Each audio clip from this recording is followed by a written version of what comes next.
MPL Malaysia running. The host of MPL Malaysia, Rose, is here joining us, of course, here in the Philippines for a special project. Well, Malaysian fans very happy to see our very own Rose as well hanging out here in MPL PH. Malaysia, Indonesia, the Philippines. She's a trilingual. She's everywhere. She's everywhere, man.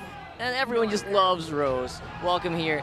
And now we're talking about like possible goal laners. They didn't pick up the Harif. What do you think about that? Okay, so without the Harith, I think they're really thinking twice about that matchup. And ONIC deciding to ban out the Beatrix, that's already them also signaling we're either trying to funnel you into the Harith. Yeah, if I had to guess, they're forcing them into it. Yeah. Or it's like, we both know you don't want the Harith, so we'll just take out the other best options that you could potentially go for here. Well, I think they might ban the Granger next and say, that's it, Oheb, you got Harith. Go Harif. Or Irithel. And then Oheb goes Clint. Yeah. And before, there's the Selena you're talking about. Good control on the mid, recognizing that Super Prince is still the prime Selena player of the age. In terms of the matchup, if tlph decides to go something like carry, might be a bit difficult there for Caldera. Their magic damage is already enough from a low Yi. A part of me still hoping we could see Nathan, but with the presence of the Moskov Enjoy on the other side, might not be the case. So they might end up having to just force a mismatch in the gold lane so that they can get a better in the bigger picture marksman in the carry. And I would be, you know what, if they just don't ban out the Harif here, that's a signal, right? And then carry is actually still a pretty good pick. And they lock it out. They really are forcing the Harif here. Good ban. Or the Granger. Yeah, I think at this point now a team that can just like, oh, can you just play Granger, man? And they're leaving it for last pick, by the way. So I was going to say, if the carry was open, Cho carry would have been good for Liquid, but they can only have half of that combo. So, again, it comes down to what's in Onyx mid and in their row. Valier's coming out, man. Debut! The buff Valier is coming out to play in Season 15. All right. I mean, his ultimate, as a Valier player, I don't consider it that much of a buff, considering that it's essentially just a glorified Purify. They took away like the best aspect of it, which is you increase the damage of skill 1 and 2. Skill 1 and 2 do hurt more, but it's a trade-off. Let's see how they make it work. I think that's a response to the Cho, and especially the Phobius. I've experienced that before. It's difficult. And here comes Brusco with the Kufra. A lot of dash blocks, excuse me, against Cho and I love that. I love that. Even Oheb thinking, like, what am I going to pick here? You know what? It's all the more you shouldn't Harith. Yeah, you can't Harith. You can't Harith here. I think. What he does anyway? What? If he pulls this off, that's crazy. He's just going to lean into it. Yep. He sees the trap sprung by ONIC, and he says, you know what? I'm gonna go. I'd win. I'd win. Well, I don't know what I think. I don't know what I feel about that, though. It feels like a bad idea. It looks like a bad idea. They go for it. Here's a situation where I would like to be surprised and I would love to be wrong. But we warned you, Oheb. We warned you. Like, there's a lot in Onyx draft that says you shouldn't Harith. This is what Coach RC, this is what Coach Wina wanted you to do. Yeah, it feels like them picking Valier ONIC Philippines was already them saying, go ahead, pick up the Harith. We welcome it right now. Add on the bouncing ball from the Kufra, just stopping the chrono dashes. Exactly. Yeah. Come on, that's triple threat. Plus the Spear of Misery, plus the bonk from the highlight. There's so many things that tell Oheb you shouldn't, but he's still dead. We're going to have to really, really dig deep here and just see, I guess, in the gameplay with how tlph are going to handle this draft, this lineup coming into ONIC to Mobile Legends with a gold laner that ONIC wants them to play. Here we go for game number 1 of tlph versus ONIC Philippines. This is all we've been asking for all week long. Let's get into it. You can feel the energy and you can hear the drums. You can feel the thunder of the crowd as gods and titans face off against each other. They begin with duels in the mid, leaving their junglers to their own devices.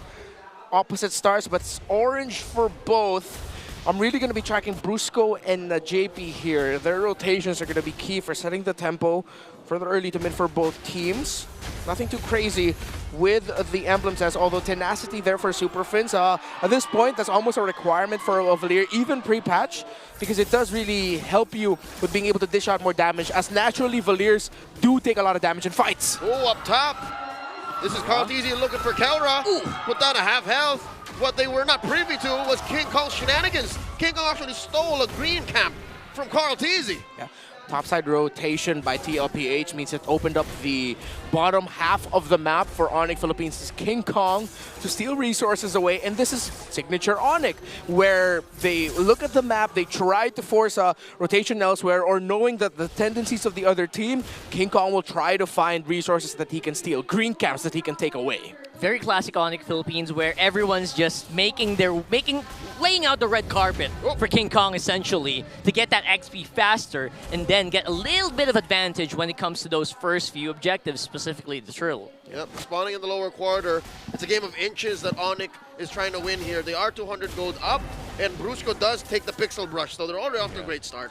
I'm interested to see how Super Prince is going to build this, because again, with skill 1 now reducing its cooldown with CDR hold.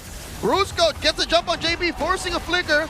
In comes Sanford, jumping on 1, jumping on 2. Sanji looking for some blast. King Kong secures the turtle. Glorious pathway laid down by Kirk, forcing a flicker away from Sanji. They disengage. A clear win for the Super Fam. Gotta love the enthusiasm here for TLPH, with Sanford being very confident to dive in. But then again, you are talking about King Kong, who got a bit of an incremental advantage because of his pathing. Yeah, he has a level gap over Carl Teasy. That XP gap is going to increase even more. Oh my God, look at the burst from Carl! King Kong didn't even try. Brusco gets a jump, and the ult and the combo on the JP. Daddy JP takes a dirt nap. First blood drawn by ONIC Philippines. Okay, unfortunately, the SOD of Keller will not land, but ONIC will be happy with that pick. Kufra and Valir together. Okay, so if they catch the Cho, it's actually difficult for JP to run away. That's a new learning for today. By the way, as I was mentioning, with skill 1 now benefiting from cooldown reduction, I'm interested to see how Super Prince will build this. Before, you didn't actually need to build CDR with Valir. He was very utility-based. You want the glowing wand, magic wand, all that. Genius wand, excuse me, the wands, really. But now you want what? CDR? Let's see if we'll go for that talisman maybe, but it looks like he's going for Genius first. So Renmar, you're saying he's a real mage now? Yeah, he's a real magician now. Wow, congratulations, big boy. You grew up into the magician that you were supposed to be. You're a wizard, Harry. You're using a book and everything. You know what? It's as if it was yesterday that we got the Valir revamp in the midst of Season 4. And then just also the day before that was when Yaoi brought it out in the finals of Season 10. Yeah. It's been a while. It's been a hot minute. Neither time was he a real mage, I'm just saying. It looks like, though, he's still going to be sticking with the wands, but not a lot of cooldown reduction. He might be going for glowing first, really maximizing the healing reduction. Look at the 1v1, Oheb and Kelra. Oheb and Kelra dropping the Zappa force. Kelra dashing back. Oheb with the stalemate. SOD missing. You damn well know that if that... Oh, wait! Daddy JP again in the crossfire. King Kong looking to burst him. The beast is slain, Daddy JP. There's just no punish here coming in from TLPH. Diversion? Okay, they're not going to be committing it. Actually, I had to hold my breath there a little bit. Sanford going for the rescue, but not really quite helpful as of yet. Tough times for a Cho, really. The adjustments onto Valir, or just Valir's kit in general, actually gives difficulty for the Cho, that if he doesn't land his combo, his chances of getting away with his life without Flicker is low. Even with Flicker, it's not that high. That's numbers game, though. Less than 1,000 separates these two teams. Clear advantage for ONIC here. Brusco coming in, crossing through the bodies. Team Liquid Philippines in the paint. And another one. Shadow kill by Carl Teasy. Turtle number 2 goes over to Liquid. Down goes Brusco. King Kong backing out. JP Sanji and Carl Teasy pushing him out. And that's a clap back from the cavalry. They were going for the late entry of King Kong punish, but JP was ready to block the entry of King Kong, and that meant Team Liquid Philippines will walk away with the win on that one. Yeah, despite the very clear level advantage of ONIC in that last fight, they actually got bothered with the man down here. Maybe a little late on the Kelra SOD, but Land of Dawn heats up Yaoi, like you mentioned, right? It was in 11, not 10. No, he showed up in 10, then he did it again in 11. Oh, Yaoi. Yeah. That's just the last pick. Right, so Etamax also was the last player to use it way back Season 9, aside from that. Okay, so let's see what ONIC will do for the next big play. JP has adjusted his rotation a bit, looking more for canceling the moves of King Kong. Already have tabs checked on him. because knowing that the lineup of ONIC is actually very dependent on the late entry of the Joy. Oh, look at that. It's 40's turn. Brusco playing the man-to-man defense on 40. All this while opening up the map. Look at Carl. Gets that push down bottom. Again, evening out that gold gap, evening out that XP gap as well with King Kong neck and neck right now at level 10. Gosh darn, how often you see that? It's a super fam getting out macroed. Yeah, very easy push there by Liquid because there's no clear opening for ONIC elsewhere. They tried to see mid, but then Sanji's there with Sanford. They looked at top, but with Sanford's positioning in the river, he could go either mid or to the top to help there. So ONIC just could stand and watch as the bottom tower falls down. Looking at the items, already up to a Starlium for the Joy, Hunter Strike for the Hayabusa. Now we're in a bit of a stalemate. Sanford obviously still very eager to make play happen here. Yeah. It feels like tlph is the one who are actually looking for these fights. ONIC just trying to make a pickoff happen when they can. Shoes on the other foot. Liquid are up now by about 1,000. 40 man-to-man defense on Kirk. Brusco with the conceal. Looking for that jump, looking for that combo. King Kong. Finds two, but then again, Liquid are ready for it. King Kong secures the turtle. Final turtle to the super fam. ONIC does get a clap back. Kirk goes down despite popping that revitalize. Down bottom, Kelra does keep pushing. So far, I think ONIC is happy with the trade. Kirk for the turtle and the turret down bot. Yeah, Liquid Philippines were looking for the big post-objective punish. They were only able to get Kirk, but ONIC were able to all back away in time with Super Prince and Brusco committing flickers to escape properly, while Kelra was pushing down bottom to open up the map. So that's just as good as it will get for ONIC. Their chances of actually winning a big team fight right now are low. The damage not quite there yet without the Moskov. So they're just taking the wins that they can get, whether it's getting the secure objective, opening up the map more without losing much. That's what ONIC is gunning for. I hope I'm not saying this too soon, but I think we owe him an apology. It's about 8 minutes in. Yeah. He's on his way to his third core item, and he hasn't died just once. And again, he's just playing the Harif like it's supposed to be played. Nay, even more, right? Even safer compared to what the matchup should be dictating. Oh, Glorious Pathway by Kirk. It looks like ONIC wants to fight. King Kong look at the back line, looking for Chef Sanji. Flickers away. 40 eats quite a bit of damage. He's playing with three. Man to man to man to man. Brusco takes him down. Now, the Zaman Force enough to take down Kirk. It's 1-for-1. And the rest of Team Liquid back off. XP laners getting traded. Feels like it's still advantage for ONIC with the amount of push they're making across the map. And again, you're looking at the gold here for Kelra, who is actually just on farm mode since minute 1. You're damn right, Rockhard. I think ONIC did win. Yeah, and he will be in farm mode for a while. They're getting those small wins here and there, but that will eventually compound into an even bigger one, which is Kelra having the items and being locked in.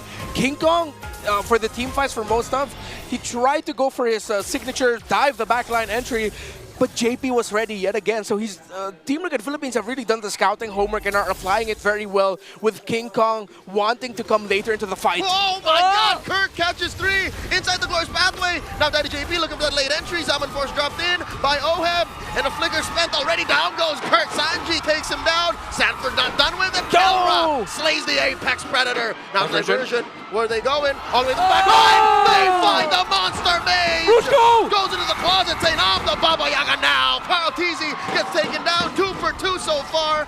And the gods and the titans disperse. That was a big clash right up on mid. And a nice conversion as well. Go! King Kong's not done. King Kong coming through. Too late for Daddy JP with the kick.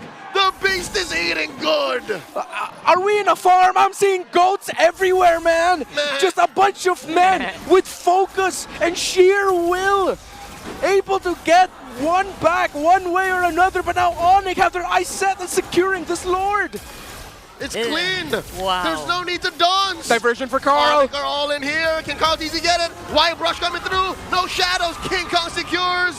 JP is compromised. Kirk drops in the Glorious Pathway just to make sure Liquid get punished. And in comes Kelra, skewering Sanji. The chef is put up against the wall. Shadow kill. Kirk with the revitalize.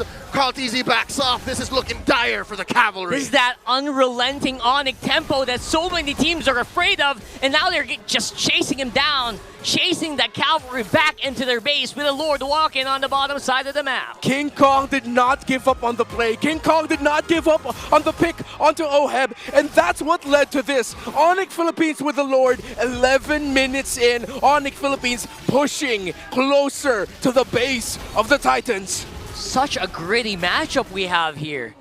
And actually, I don't think ONIC is quite done as of yet. Just elevating a goal lead now. Kirk laying down the carpet, trying to force something here. And Liquid are doing their darndest to stop the Lord from crashing. And he has his way. Takes out about a fifth of that turret down bottom. Successful defense so far for tlph, but now that the dust have settled, he got a 4K goal lead, and ONIC are pushing tlph back inside the base. Okay, there are a lot of items across the board, especially for the two cores. Kelra and Oheb both healthy, both have secured their 3 core items. A Divine Glaive already for this Joy, though, and Team Liquid Philippines have to watch now for the even later entries of King Kong, who is slightly readjusting his timings of entering team fights because JP and other members of Team Liquid Philippines have been checking him very well. Dominance Eyes and Radiant Armors for the 2 EXP laners. Good standard build for both of them to give the right utility for their teams. You know, I can't completely agree with JP just having such. This is one of the worst matches for a Cho to be in, to be honest. Oh it's so my God! Look at that! Won't let you finish your sentence as he takes out Carl TZ, serves him up to the Super Fam. Sanji's up next, 2 out from the Cavalry, and the Super Fam are coming in strong. Sanford doing his darndest, but he'll only last a second longer. 3 down from tlph, and ONIC are inside the base. Uh-oh, here comes ONIC, they're charging up. Brusco with a jump, catches one in the back line. JP about to pop, Zaman Force not enough from Oheb. He's trying his best, there's no wave. tlph survives, but just for a little bit longer. ONIC knows it's over. Oh, he's all alone. Brusco goes in for the jump, and that's it. ONIC Philippines takes game 1. That was game 1, getting taken with conviction here for ONIC Philippines. Just easily dominates with Kelra in the helm. Whew, it was a very even game up until everything just started really going ONIC's way. One sequence, one play after the other, despite a very great start by